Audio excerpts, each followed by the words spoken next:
जहां पर मध्य प्रदेश और छत्तीसगढ़ में कोरोना संक्रमण के मामले लगातार कम हो रहे हैं। मध्य प्रदेश में लोगों को अभी कोरोना कर्फ्यू से राहत नहीं मिलने वाली है। हालांकि मध्य प्रदेश में कोरोना को लेकर राहत भरी खबर है, जहां 24 घंटे में 5,921 नए संक्रमित मिले हैं, जो पिछले 46 दिन में सबसे कम आंकड़ा है। 25 जिलों में 24 मई सुबह 6 बजे तक लॉकडाउन बढ़ा दिया गया है, जबकि बाकी 19 जिलों में 31 मई की सुबह 6 बजे तक लॉकडाउन बढ़ाया गया है। कुल मिलाकर 47 दिन बाद सिंगल डिजिट में कोरोना पॉजिटिविटी रेट दिखा है।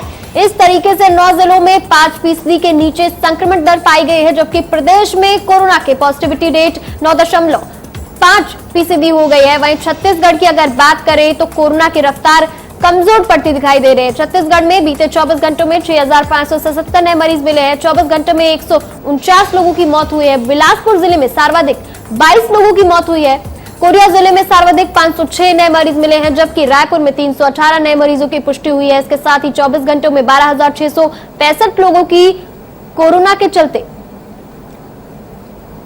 मौत हो गई है। इसके साथ ही पिछले 46 दिन में अब तक का सबसे कम आंकड़ा है। 25 जिलों में 24 मई तक 6 बजे तक लॉकडाउन बढ़ा दिया गया है। 47 दिन बाद सिंगल डिजिट में कोरोना पॉजिटिविटी दर देखी जा सकती है। इसके साथ ही 24 घंटों में 5,921 नए संक्रमित मिले हैं। पिछले 46 दिन में सबसे कम आंकड़ा है। ये 46 दिनों का सबसे कम आंकड़ा है। आपकी टीवी स्क्रीन पर जिस तरीके से कोरोना की रफ्तार धीमी हुई है, उसको देखते हुए 47 दिन बाद सिंगल डिजिट में कोरोना पॉजिटिविटी रेट आया है। प्रदेश में पॉजिटिविटी रेट 9.15 पहुंच गया है।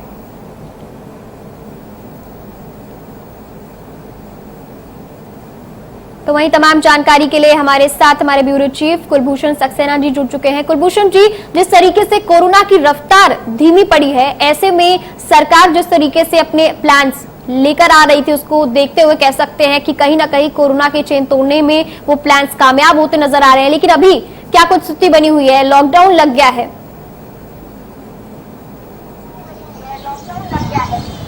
बिल्कुल, मध्य प्रदेश के लिए एक बड़ी खुशखबरी है, क्योंकि कोरोना कर्फ्यू लॉकडाउन कई जिलों में 24 मई तक है और 25, 30 मई, 31 मई तक सरकार की तरफ से बढ़ाया गया है। क्योंकि जो चैन सिस्टम है वो पूरी तरीके से मध्य प्रदेश में टूट चुका है, लेकिन आने वाले समय में अभी भी जो संक्रमित व्यक्ति हैं वो पूरी तरीके से समाप्त हो जाए, उनका संक्रमण उनकी बॉडी से समाप्त हो जाए और उसके बाद फिर मध्य प्रदेश एक बार फिर से सड़कों में दौड़ता हुआ नजर आएगा।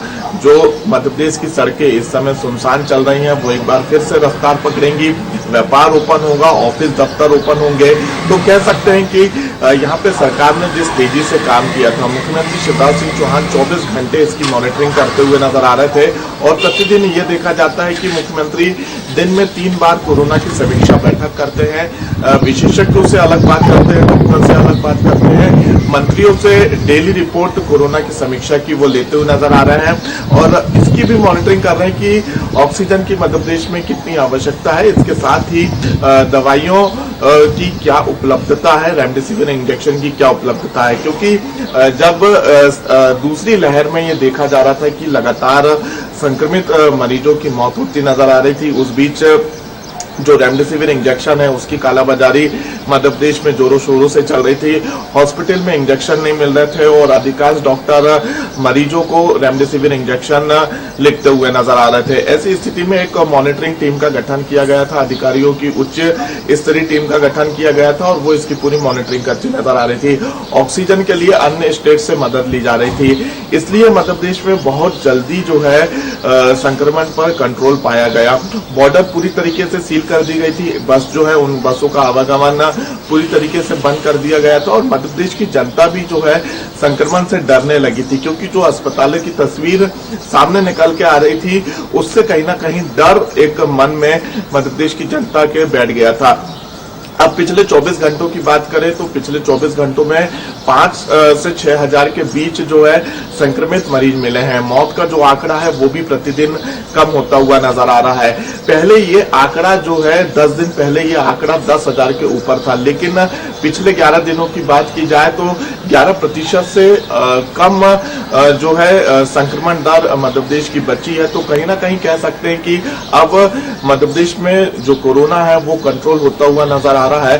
और इसकी पूरी अगर स्टडी करें तो कहीं ना कहीं कोरोना को कंट्रोल करने के लिए मुख्यमंत्री शिवराज सिंह चौहान का अहम रोल यहाँ पे है, क्योंकि उन्होंने जिस मुस्तैदी से समीक्षा बैठक की, कंट्रोल किया, अधिकारियों को अपने अंडर में रखा, मंत्रियों को अपने कंट्रोल में रखा, और जब मॉनिटरिंग की बारी आती थी या कमेटी के गठन की बारी आती थी तो खुद मुख्यमंत्री शिवराज सिंह चौहान उस कमेटी के अध्यक्ष रहते थे।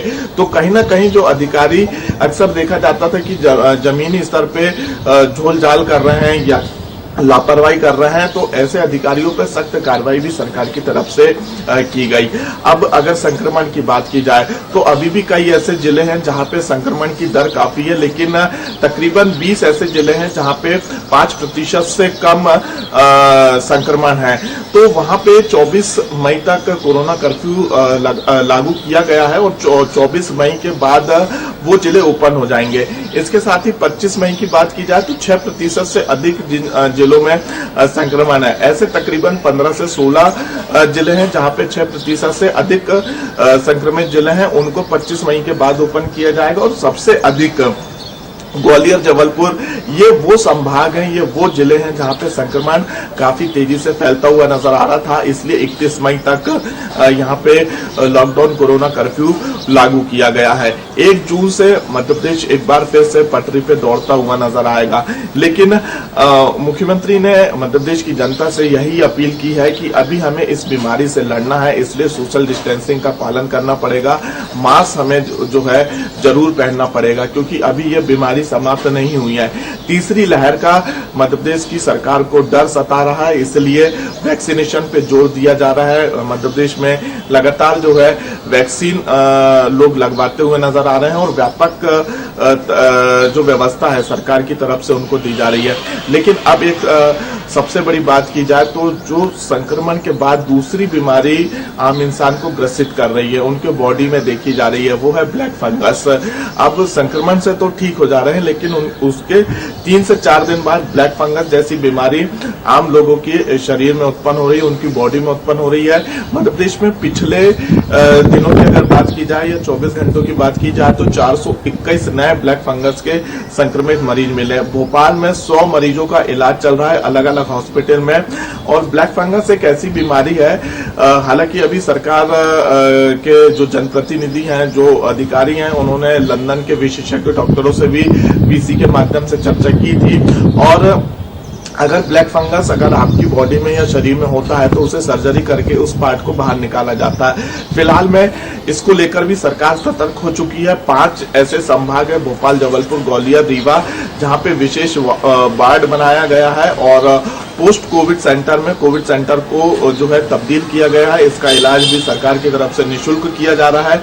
जो इस बीमारी में इंजेक्शन यूज होता है, जो दवाइयां यूज होती हैं, उनकी कालाबाजारी ना हो, वो आसानी से जो है मरीज को मिल सके, उनके परिजनों को भटकना ना पड़े, इसको लेकर टीम का गठन मुख्यमंत्री शिवराज सिंह चौहान ने कर दिया है।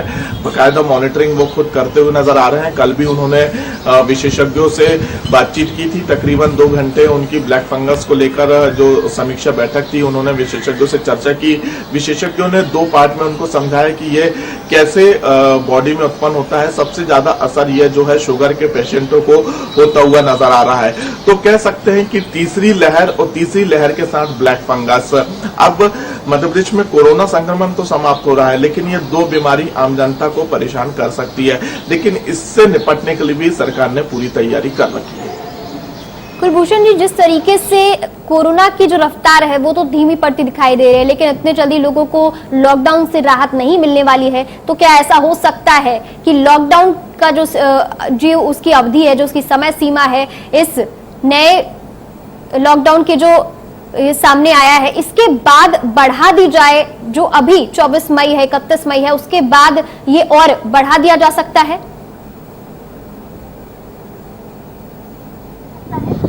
लेकिन मैंने आपको जिस प्रकार से बताया कि मध्य प्रदेश में संक्रमण दर कम हो चुकी है, 5000 तक जो है मध्य प्रदेश में पिछले 24 घंटों में संक्रमित मरीज मिले हैं। ऐसी स्थिति में अगर अब लॉकडाउन को दोबारा बढ़ाया जाएगा, क्योंकि सबसे बड़ा एक साधन और संसाधन होता है प्रदेश और देश को चलाने के लिए आर्थिक स्थिति। मध्य प्रदेश की जो आर्थिक स्थिति डगमगाई हुई है, मध्य प्रदेश ऑलरेडी पहले से ही काफी कर्जे में डूबा हुआ है। मध्य प्रदेश का गरीब वर्ग जो है वो इस समय पैसों से तंगी खा रहा है, उन्हें भोजन पर्याप्त रूप से नहीं मिल पा रहा है। कहीं ना कहीं जो युवा वर्ग है उनके रोजगार के साधन जा चुके हैं, तो इसको दोबारा से कैसे पटरी पे लाया जा सके। स्कूल अभी ओपन नहीं है, परीक्षाएं जो है कई परीक्षाएं कैंसिल कर दी गई हैं, कुछ परीक्षाओं को आगे बढ़ा दिया गया है। तो एक बार फिर से मध्य प्रदेश अपनी पटरी पे दौड़ता हुआ नजर आए, जो आर्थिक गतिविधियां हैं वो स्थिर हों और सामान्य रूप से चले, इसका भी विशेष रूप से ध्यान रखा जाता है। अगर सरकार संक्रमण कम होने के बाद भी इस तरह से कर्फ्यू और लॉकडाउन को अगर आगे लागू रखेगी तो कहीं ना कहीं आर्थिक स्थिति बिगड़ेगी, युवाओं के हाथ से उनका रोजगार जाएगा, महंगाई। जी बहुत बहुत शुक्रिया।